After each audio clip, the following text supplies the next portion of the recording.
자, 반갑습니다. 저는 엔지니어랩에서 KC 강의를 맡은 이슬찬이라고 하고요. 자, 오늘은 전기기사 과목별 수험 전략에서 KC에 대해서 조금 설명을 드릴 예정입니다. 자, 일단 순서를 보면 첫 번째로 과목 소개, 두 번째로 출제 경향, 세 번째로 학습 전략, 네 번째로 강의 소개가 있는데, 일단 과목 소개 같은 경우에는 KC가 어떠한 과목인지에 대해서 제가 조금 설명을 드릴 예정이고요. 자, 두 번째로 우리 KC에서 이제 어떤 문제가 나왔고 어떻게 이제 파트별로 분배가 되는지 출제 경향에 대해서 말씀을 드릴 예정입니다. 자, 세 번째로 제가 이제 KC를 어떻게 공부를 해야 되는지 학습 전략에 대해서 조금 설명을 드릴 거고요. 마지막으로 이제 제 강의가 어떤지 이렇게 강의 소개를 하는 그런 란이 있습니다. 자, 그 다음에 이제 과목 소개를 한번 보시게 되면 일단 목표 점수가 나있는데 목표 점수는 80점 이상이라고 되어 있죠. 그죠? 자, 일단 80점 이상 같은 경우에는 몇 개냐면 16개인데, 자, 16개 같은 경우에는 너무 많은 거 아닙니까? 라고 이렇게 생각을 하실 수 있는데, 제가 이렇게 잡은 이유 자체가 뭐냐면, 일단 밑에 우리가 공부해야 될 과목을 보시면 회로, 자기, 기기, 전력, KC가 있죠. 그죠? 자, 근데 그 중에서 자, 회로라거나 자기라거나 기기라거나 요 세 과목 같은 경우에 이제 비전공자 분들 같은 경우에는 굉장히 어려워하는 과목이기 때문에 아무래도 큰 점수를 조금 얻기가 힘듭니다. 그래서 이제 우리가 60점을 맞아서 합격을 하기 위해서는 어디서 이제 점수를 많이 얻어야 되느냐? 이 전력과 KC에서 점수를 조금 많이 얻어야 됩니다. 그러다 보니 제가 이제 KC에서 조금 높은 점수를 이런 식으로 목표로 하게끔 이렇게 잡아놨고요. 자, 그 다음에 과목 특징을 한번 보시게 되면 KC는 암기 과목으로 꾸준한 학습이 필요하다 되어 있죠. 요거는 뭐 당연한 소리인 게 뭐냐면 여러분들 이제 아무래도 이제 암기 같은 경우에는 우리가 이제 외웠을 때는 기억나다가 갑자기 이제 일주일 뒤에나 이렇게 지나게 되면 좀 까먹게 되죠. 그죠? 그래서 까먹다 보니까 꾸준히 여러분들이 계속 암기를 조금 해주셔야 되는 게 있고요. 자, 그 다음에 두 번째로 KC는 주로 단순 암기형 문제가 출제가 된다고 되어 있습니다. 자, 아무래도 법교다 보니까 법이다 보니 일단 암기 내용이 조금 주로 출제가 되고요. 그렇다고 해서 이제 완전히 100% 암기형 문제만 출제가 되는 게 아니고 우리 법에도 계산하는 내용이 있거든요. 그래서 이 계산 문제 비율이 한 4.67% 정도가 이렇게 됩니다. 자, 그럼 나머지 한 96% 정도까지는 다 암기형 문제겠죠. 그죠? 자, 그 다음에 세 번째는 KC는 최근 실기 출제 비중이 늘어나고 돼 있다고 되어 있는데, 자, 아무래도 우리 2022년도나 2023년도 같은 경우에는 계속 이제 실기에서 이제 KC 내용이 조금 많이 출제가 되었습니다. 그래서 자, 실기를 여러분들이 조금 대비를 하기 위해서 제가 이제 KC에 어떤 문제들이 실기에 다 나왔고 이런 내용들을 다 설명드릴 예정입니다. 자, 그 다음에 출제 경향입니다. 자, 일단 제가 문제는 10년치를 분석했고요. 2013년부터 2022년 2회까지 총 469문제를 기준으로 이렇게 분석을 했습니다. 자, 근데 원래 10년치 문제 분석을 하면 원래 총 600문제죠. 그죠? 600문제인데 2022년 3회 때부터는 이제 CBT로 이렇게 쳤기 때문에 20문제가 날아가고 원래 총 580문제 기준이어야 됩니다. 자, 근데 총 580문제 기준이어야 되는데 왜 469문제밖에 없느냐라고 이렇게 생각을 하실 수가 있는데, 자, 예전 같은 경우에는 우리 KC로 바뀌기 전에 어떤 식으로 출제가 됐냐면 전기 기술 기준 및 판단 기준으로 이런 식으로 조금 출제가 됐습니다. 제가 여기에 설비가 빠졌네요. 자, 전기 설비 기술 기준 및 판단 기준에서 이런 식으로 문제를 냈는데, 자, 현재는 이제 판단 기준에 대한 조항이 조금 사라지고 이 판단 기준 대신에 KC로 이렇게 바뀌어서 문제를 내기 때문에, 자, 문제가 이제 판단 기준이었던 것을 제가 다 날려버렸거든요. 그래서 다 날려버리니까 이제 남은 문제가 469문제가 되는 겁니다. 자, 그 다음에 이제 여러분들이 KC에서 배울 파트에 대해서 제가 조금 설명을 드릴 건데, 자, 첫 번째는 공통사항 및 전기설비 기술 기준이라고 되어 있죠. 그죠? 자, 원래는 첫 장이 공통사항인데, 자, 여기다가 제가 그냥 전기설비 기술 기준을 조금 포함을 시킨 거고요. 자, 두 번째로는 저압 전기 설비, 세 번째로는 고압 및 특고압 전기 설비, 네 번째는 전기 철도 설비, 마지막으로 분산형 전원 설비 등이 있습니다. 자, 그래서 각 장마다 어떤 식으로 문제가 나왔는지 한번 보니까, 자, 469문제 기준으로 우리 1장 같은 경우에는 총 66문제가 존재하고요. 자, 해당 평균으로는 2문제씩 이런 식으로 조금 출제가 됐습니다. 자, 두 번째로 저압 전기 설비 같은 경우에는 128문제, 굉장히 많이 나왔죠. 그죠? 해당 4문제씩 이런 식으로 나왔고요. 자, 마지막이 아니고 세 번째로는 고압 및 특고압 전기 설비 269문제가 나왔고요. 자, 회당 평균 9.28문제로 굉장히 많은 비중을 좀 차지하고 있습니다. 자, 마지막으로 전기철도 설비랑 분산형 전원 설비 같은 경우에는 거의 문제가 안 나오다시피 이렇게 조금 출제가 됐네요. 자, 그러면 일단 여러분들이 공부를 어떻게 하셔야 되냐면 당연히 많이 나온 거 위주로 공부를 하셔야겠죠. 그죠? 그래서 우리 1장부터 3장까지 이런 식으로 여러분들이 확실히 공부를 하시면 제가 아까 말씀드렸던 목표 점수 16개 이상을 들고 간 데는 큰 무리가 없을 겁니다. 자, 근데 그렇다고 해서 우리 전기철도 설비랑 분산형 전원 설비는 많이 안 나왔으니까 뭐 공부를 하면 안 해도 되는 거 아니냐라고 이렇게 생각을 하실 수가 있는데, 자, 전기철도 설비랑 분산형 전원 설비 같은 경우에는 현재 우리 CBT로 출제가 조금 많이 되고 있는 편이기 때문에 요 중에서도 우리가 갖고 갈 내용들이 있습니다. 아시겠죠? 자, 그래서 요것들도 열심히 조금 공부를 해주셔야 되고요. 자, 그 다음에 세 번째로 학습 전략에 대해서 한번 알아보도록 하겠습니다. 자, 첫 번째로 KC는 이론을 명확하게 학습하고 문제를 풀자라고 되어 있는데, 자, KC는 법이다 보니까 아무래도 그냥 문제답만 하면 점수를 얻을 수 있겠지라고 이렇게 생각을 하시는 분들이 많은데, 자, 문제답만 하게 되면 이제 무슨 문제가 생기냐? 자, 총 아까 제가 10년치만 분석했을 때 몇 문제였냐면 469문제였죠. 그죠? 그럼 이 469문제를 여러분들 다 외울 수는 없겠죠. 그죠?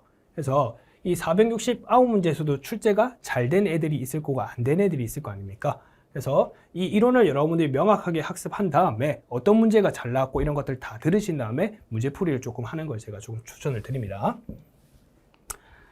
자, 그 다음에 두 번째로 모든 조항을 다 암기는 할 수 없기 때문에 선택과 집중을 하자라고 되어 있죠. 그죠? 그래서 우리 KC 전문을 보시게 되면 총 몇 페이지냐? 1165페이지나 되는 굉장히 많은 내용이 있습니다. 그래서 이 많은 내용을 여러분들이 다 암기는 당연히 절대 못하겠죠. 그죠? 저도 못 외우는데.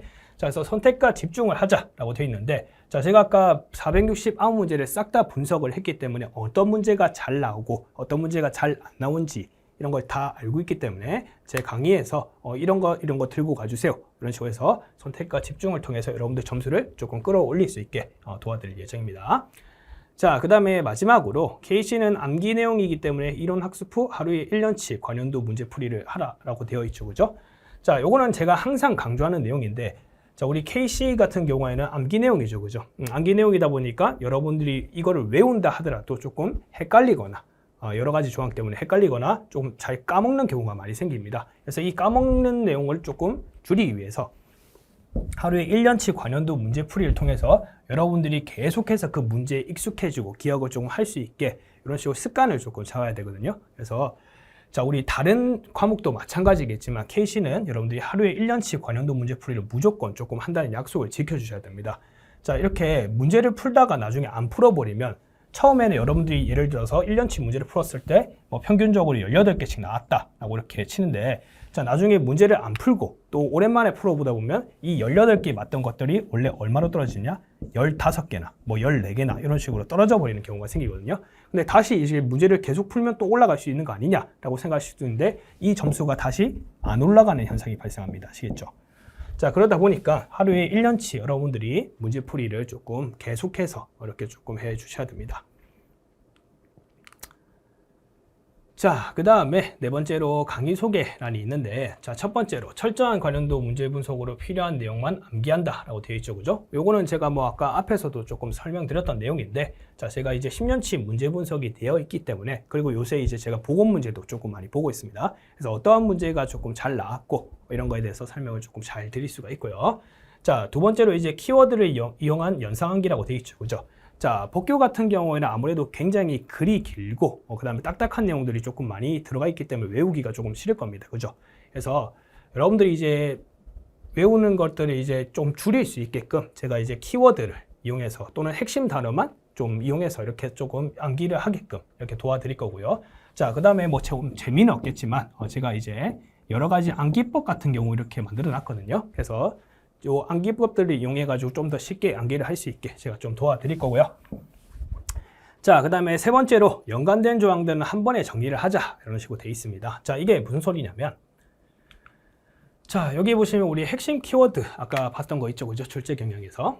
자, 여기 보시면 우리 2장의 저압 전기 설비랑 3장의 고압 특고압 전기 설비가 있는데, 이 저압 전기 설비에 제가 지금 이 내용을 넣어 놓진 않았지만 우리 저압 가공전선의 높이라고 해가지고 나중에 이 내용을 조금 배우실 겁니다.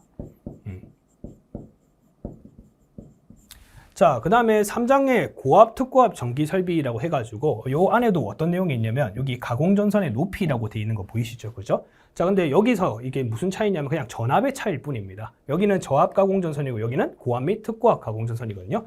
근데 결국에는 나중에 보시게 되면 이 저압 가공전선의 높이랑 고압 및 특고압 가공전선의 높이가 도로 횡단하는 경우 몇 미터로 똑같냐면 6미터로 같거든요. 물론 이제 특고압은 딱 얼마까지냐면 160kV 이하의 특고압 가공전선로가 6m 이하다. 이런 내용이 있습니다. 자, 근데 이런 똑같은 높이를 가지고 여러분들이 저압 전기 설비에서 한번 배우고 또 고압 및 특고압 전기 설비에서 배우면 좀 약간 시간 낭비가 되겠죠. 그죠? 그래서 이렇게 비슷한 내용들은 제가 조금 묶어서 강의를 할 수 있게 해놨습니다. 자, 그 다음에 핵심 기출 문제를 하나 보겠습니다. 자, 19년도 1회에 나왔고요. 최대 사용전압이 22,900V인 3상 4선식 중성선 다중접지식 전로와 대지 사이의 절연 내역 시험 전압은 몇 볼트인가? 이런 식으로 물어봤죠. 그죠? 자, 근데 우리가 바로 어떻게 문제를 풀 수 있느냐? 이렇게 뭐 생각을 하실 수도 있는데 당연히 이제 내용을 조금 보고 문제를 좀 풀어야겠죠. 자, 그래서 일단 핵심 개념 절연 내력 시험이라고 해서 고압 및 특고압 전로의 절연 내력 시험이라고 제가 이렇게 표를 하나 넣어놨습니다. 자, 일단은 우리가 첫 번째로 봐야 될 게 뭐냐면 전로의 종류라고 되어 있죠. 그죠? 그래서 이 전로의 종류를 보시면 중성점 직접 접지식이 아닌 경우라고 되어 있는데 자, 이게 바로 이제 비접지식을 의미합니다. 자, 그 다음에 두 번째로 중성점 다중접지식, 그 다음에 세 번째로는 중성점 직접 접지식이 있죠. 그죠? 자, 그럼 일단 비접지가 뭐고 다중접지가 뭐고 직접접지가 뭔데? 라고 이렇게 생각하시면 자, 우리 비접지 같은 경우에는 말 그대로 접지를 하지 않는 거를 비접지라고 이런 식으로 말하고요. 자, 두 번째로 다중접지식은 뭡니까? 라고 하게 되면 자, 우리가 접지를 이렇게 대지하는데 자, 이 대지에다가 하나만 이렇게 접지를 하는 게 아니고 말 그대로 다중으로 여러 형태로 이렇게 접지를 하는 걸 다중접지라고 이렇게 말합니다. 자, 그 다음에 세 번째로 직접 접지는 뭡니까? 라고 하게 되면 이 직접 접지 같은 경우에는 저항이 아주 낮은 도선으로 이런 식으로 말 그대로 대지에 직접 접속을 하는 거를 직접 접지라고 이런 식으로 의미합니다. 자, 그리고 이 세 가지 접지 방식에 따라서 다 이제 시험 전압 배수가 달라지는데 자, 일단 우리 비접지식 같은 경우에는 구분을 한번 보시게 되면 요 놈은 이제 전압에 대한 구분이거든요. 그래서 우리 7kV 이하의 비접지식 전로 같은 경우에는 시험 전압이 이제 1.5라고 되어 있는데 이게 무슨 의미냐? 자, 우리가 절연 내력 시험을 할 때는 이 최대 사용 전압을 기준으로 거기다 배수를 곱해서 이렇게 절연 내력 시험 전압을 하는데 7kV 이하의 비접지식 전로에 예를 들어서 최대 사용 전압이 6,900이다. 자, 그러면 6,900이니까 7kV 이하죠, 그죠? 그럼 거기다가 얼마를 곱해라? 1.5를 곱해라. 그래서 이 1.5를 곱한 값을 뭘 해라? 그 가에서 절연 내력 시험을 해라 라는 의미입니다. 아시겠죠?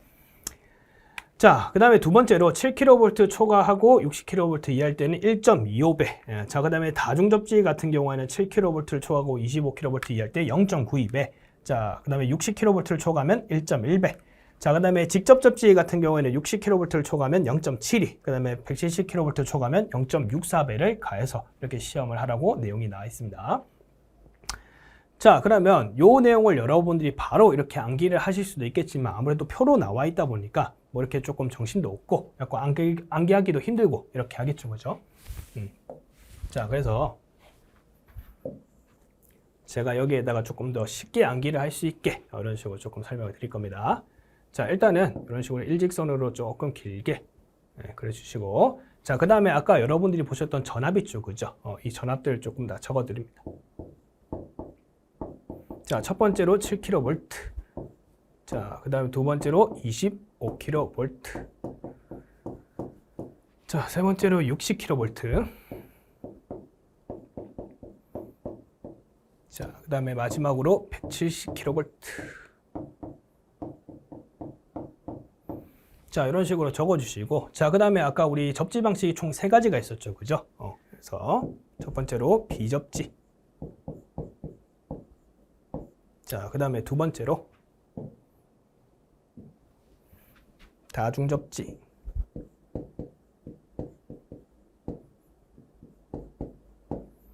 자, 그 다음에 마지막으로 직접접지가 있었습니다.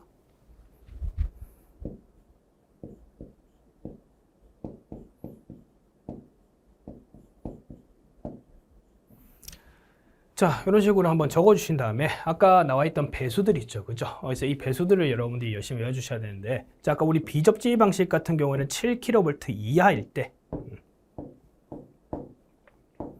이럴 때 몇 배의 전압을 가했어야 되냐면 1.5배. 자, 그다음에 7kV를 초과하면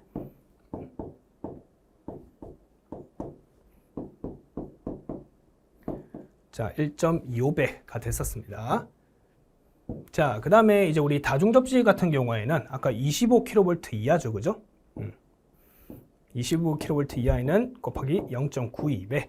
자, 그 다음에 60kV를 초과하는 1.1배가 됐었습니다. 자, 그 다음에 마지막으로 자, 우리 직접 접지 같은 경우에는 170kV죠, 그죠? 자, 그럼 이하로 곱하기 0.72배. 자, 그 다음에 170kV를 초과 하면 0.64배. 자, 이런 식으로 여러분들이 그림을 그리셔서 암기하시면 좀 더 쉽게 더 암기가 되고요. 자, 요거를 조금 참고하셔서 저희가 조금 아까 봤던 문제들을 풀어보겠습니다.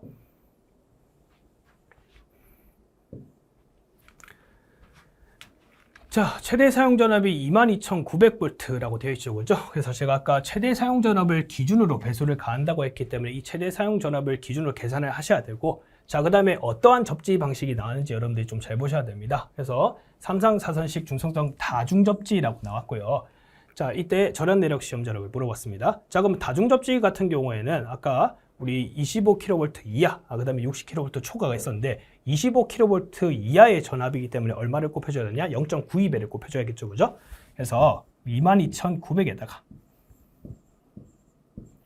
얼마를 곱해서 0.92배를 곱해서 나오는 값을 이렇게 절연 내력 시험 전압을 해주면 됩니다. 자, 그래서 0.92를 곱하면 얼마가 나오냐? 21,068이 나오거든요. 그래서 답은 몇 번이 되겠느냐? 4번이 되도록 하겠습니다. 자, 이상으로 KC에 대한 전반적인 내용을 한번 알아봤고요.